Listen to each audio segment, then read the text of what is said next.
You're listening to Wealthy-esque. We are a community of lawyers who believe that true wealth is having control of our time. I'm Ro Thomas, and as a busy wife, mom, and big law associate, I know all too well the tension between the culture of the legal profession and pretty much everything else you want to do in life. Each week, I'm bringing you the information and tools you need to take back control of your time by reframing your mindset and managing your money to achieve lifestyle freedom. Take the first step toward regaining control of your time by downloading your free Lifestyle Freedom Starter Guide at rothomas.com/start.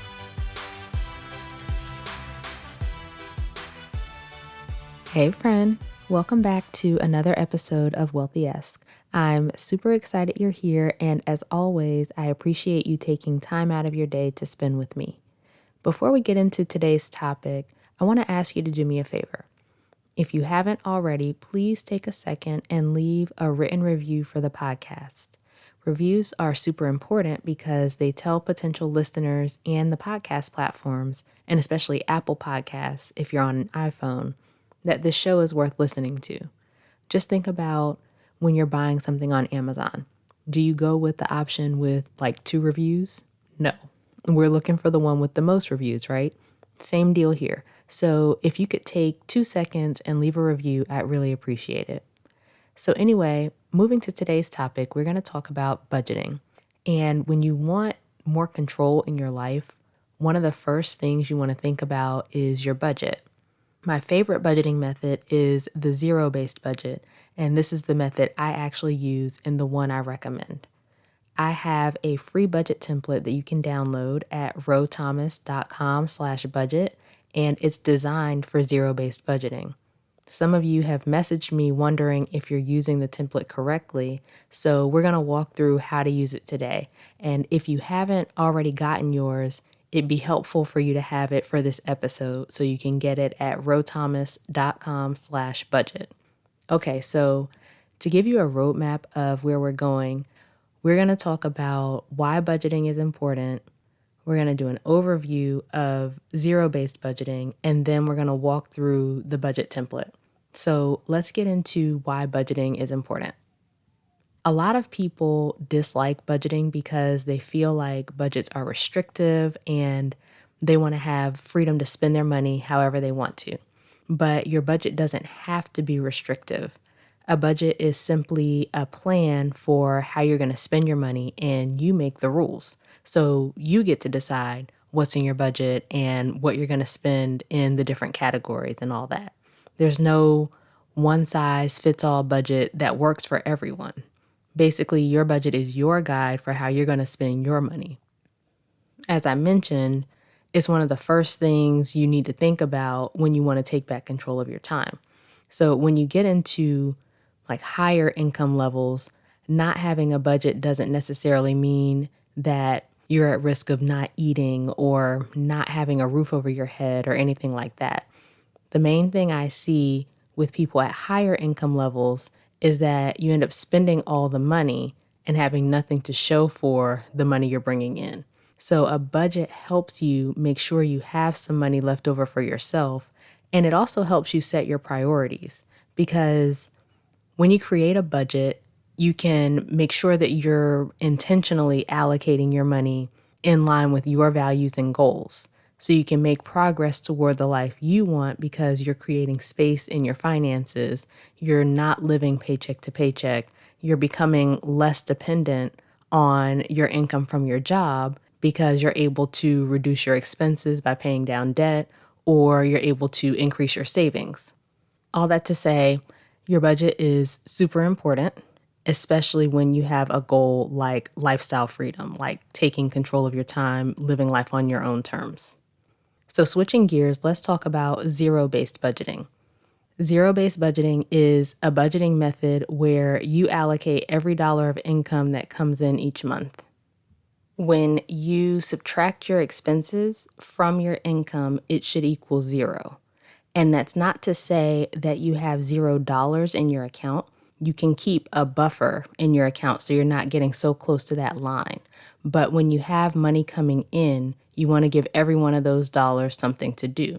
So each dollar will go toward an expense or your savings, paying off debt, any other goals you have. And that's the point of zero-based budgeting. You make sure that you are balancing out your income and expenses. As I mentioned, this is the budgeting method I actually use and the one I recommend. But if you want to learn about other types of budgeting methods, head back to episode 7, where we first talked about budgeting and went through an overview of the different methods available. I first offered my free budget template with that episode, and I forgot to mention it in the actual episode, but I put it in the show notes, and I also mentioned it a few times on Instagram when I shared the episode. And my handle is I am Ro Thomas if you're not following me over there. But if you missed the budget template the first time, just head to rothomas.com/budget to download it. And even if you already have it, I rearranged some categories and added a few categories, such as a catch-all category for Amazon purchases that might be useful for you. So you might want to download it again, and it'll be helpful for you as we get into the next part of our conversation. So some of you have been wondering if you're using the budget template correctly and reached out to me about it. So I figured I'd walk you through it so you better understand how zero-based budgeting works, because it can be tricky sometimes. So looking at the budget template, you'll see that there's a column for your budgeted income and expenses. Before the month begins, this is where you put how much you think you're going to bring in and spend during the month. There's also a column for your actual income and expenses, which is where you put the actual amounts you brought in and spent at the end of the month. There's a column showing the difference between what you budgeted and what actually happened, so you can easily see where you brought in more or less money than expected, or where you spent more or less than you expected. And finally, there's a column for you to make any notes about particular line items. So for example, when we have income beyond our normal monthly income, we put it in a line item called other income.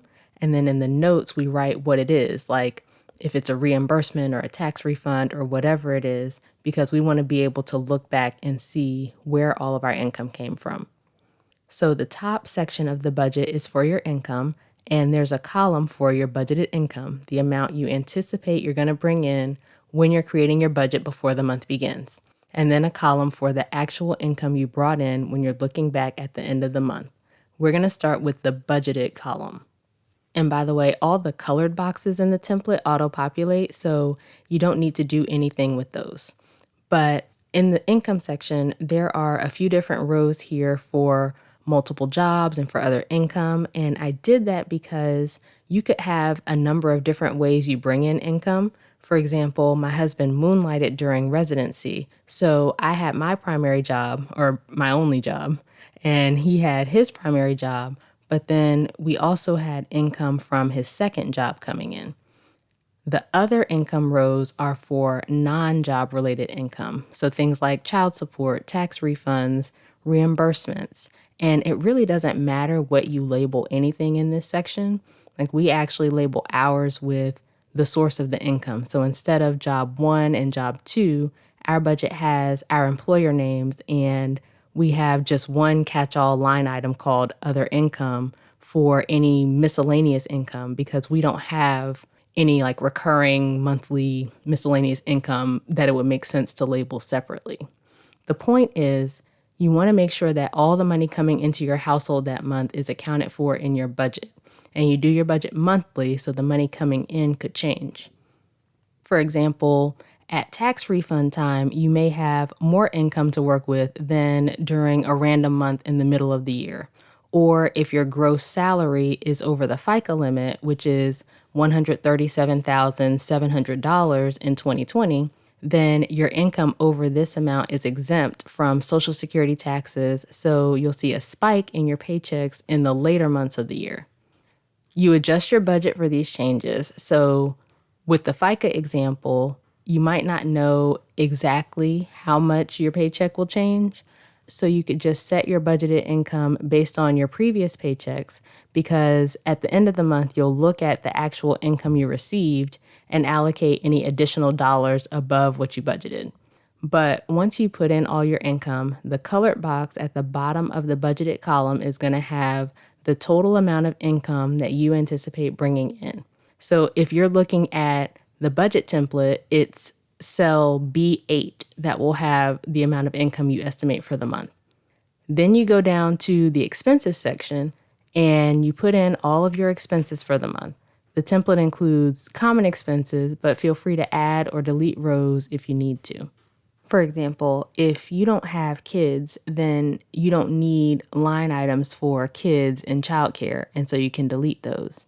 But on the other hand, there's only one line item for a car loan, one for student loans, one for a credit card. So if you have multiple loans or multiple credit cards, you want to add additional rows for those additional expenses. By the way, we did our student loans by servicer. So although I had 14 different loans, they were all with the same servicer. And so since I paid one monthly payment to that one servicer, then we had one line item for my student loans. If you do add additional rows, the colored cells at the end of those rows in column D won't auto-populate until you copy the formula into them. So basically, if you add a row, go to the row above the one you added, copy what's in column D, and then paste it into column D in your new row. So anyway, once you put in all your expenses, you're going to get a total in the colored box at the bottom of the budgeted expenses column. And if you're looking at the budget template before you add or delete any rows, it's cell B45 that will auto-populate with the total of your expenses. You want cell B8, your total budgeted income, and cell B45, your total budgeted expenses, to be the same number. That's what zero-based budgeting is. If those two numbers are the same, it means I've allocated every dollar I anticipate coming in this month. And it doesn't mean that every dollar is going to an expense necessarily, right? The expenses section includes tithes. It includes savings in there. We've got charity. You've got a line item for an extra debt payment. There's a miscellaneous section for things that might come up unexpectedly, or even things that come up expectedly, if that's a word. We use our miscellaneous column for things like birthdays, where we know we're going to spend a little bit more that month, but it's not a recurring monthly expense. So we don't have a line item every month for birthdays. And I know different people handle that differently. Some people prefer to include a line item for birthdays every month. Just do what works best for you.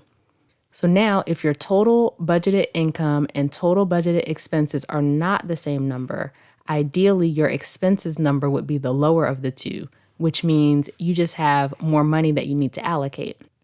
So let's say, for example, your budgeted income is $8,000 for the month and your budgeted expenses are $6,000 for the month. That extra $2,000 you've got hanging out there can be put toward whatever you want. So if you're trying to pay off your debt, you can put that $2,000 into the extra debt payment box. If you want to bump up your savings, you can put it into the savings box. If you want to divide it up across multiple categories, you can do that. The point is that once you add that $2,000 to the expenses section, your income and expenses sections will balance out and the total income and total expenses numbers will be the same. If your total budgeted expenses are higher than your budgeted income, that's good to know too. That just means you need to look at the expense categories and see if there's anywhere you can cut back and adjust your numbers accordingly. And again, you could just cut from one category or you can cut across multiple categories. At the end, though, you need to get your total expenses number to match your total income.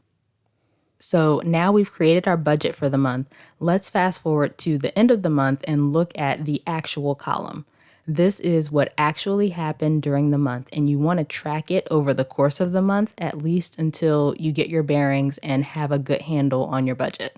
So you don't want to look at what you actually brought in and spent for the first time at the end of the month, because if it's not lining up the way you expected, you'll be thinking, oh, I shouldn't have spent this or I should have done that, but you can't go back and fix it at that point. Some people look at their spending each week so that they know exactly where they are and can make changes as necessary. It's a good way to stay on top of your money when you're first starting out with your budget. But looking back at the budget template, we're going to start with income again. And the budgeted column includes what you expect it to bring in based on your paychecks and any additional money you expected from other sources. So now go back through and put the actual amounts you received in the actual column. So let's say you got a reimbursement that you weren't expecting. You would put that in the actual column for other income. And in the notes section, you could put that it was a reimbursement of X dollars for a work conference you paid for example. Whatever actual income you receive, put that in the actual column. Then the difference column will show you any difference between what you expected and what you actually received for each income source, as well as any difference between the total income you expected for the month and the total income you actually received. Then go through your expenses and do the same thing. You look at your actual spending for the month and categorize it in the actual column for each category. One thing that I added to the template, as I mentioned at the top, is a category for Amazon, just a catch-all category because Amazon is such a big part of many of our lives, and it can be difficult to go back through and break out what you bought on Amazon into these different categories. So having a catch-all category for Amazon hopefully makes that a bit more convenient. And you very well could decide you don't want to do the catch-all category and you want to know exactly how much you're spending in each individual category. And I feel you. My husband and I actually don't use a separate catch-all Amazon category. We go through and look at what we spend on Amazon and put it in the individual categories. But even if you decide to keep the Amazon catch-all category, having it will still show you if you're spending thousands of dollars a month at Amazon, which I've seen happen. And if you see that, then maybe you decide you want to stop. But that's the point, right? For you to know what you're actually spending your money on. Then column D tells you the difference between what you expected and what actually happened for both your income and your expenses. On the income side, it's going to show you where you didn't get as much money as you thought you were going to, or where you got more money than you thought you were going to. And on the expenses side, it'll show you where you spent more than you planned in a particular category or where you spent less. Either way, when you get to your actual total income, which is cell C8, and your actual total expenses, which is cell C45, you want them to match just like when we were talking about the budgeted side. We're still doing a zero-based budget, so when we're looking at our actual income that came in, we still want it to match our actual expenses. When you overspend in a category, you want to make sure that you pull that money from another category to keep your budget balanced. And this goes back to the importance of keeping up with your spending throughout the month, because you don't want to get to the end of the month and find that you overspent in a bunch of categories and actually spent more money than you brought in. It also goes back to what I was talking about with you being in control of your budget, because you get to choose what you spend on and how much. So if you decide that you want to ball out on clothes, then maybe you're going to cut back on personal care stuff. Or if you decide that you want to put more on your debt, then maybe you decide you're going to spend less on entertainment. You make those trade-offs, and it's based on your priorities and what's important to you. But if you're not looking at this stuff, and if you don't have it written out and you don't know what your numbers are, then you can't make those trade-offs intentionally. The whole point is to be intentional with our money so that we can make intentional decisions for our lives in line with our values and goals and priorities.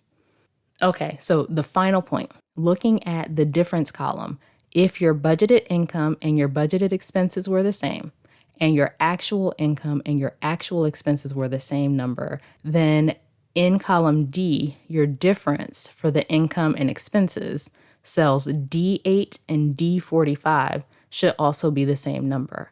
And as I mentioned before, if you add rows, make sure you copy the formula in column D into your new row so it'll auto-populate. I hope that was helpful for you, and I hope it helps you set up your budget more easily. If you need personal help with your budget, just grab a strategy session with me. We can go over your goals and your numbers and come up with something that works for you.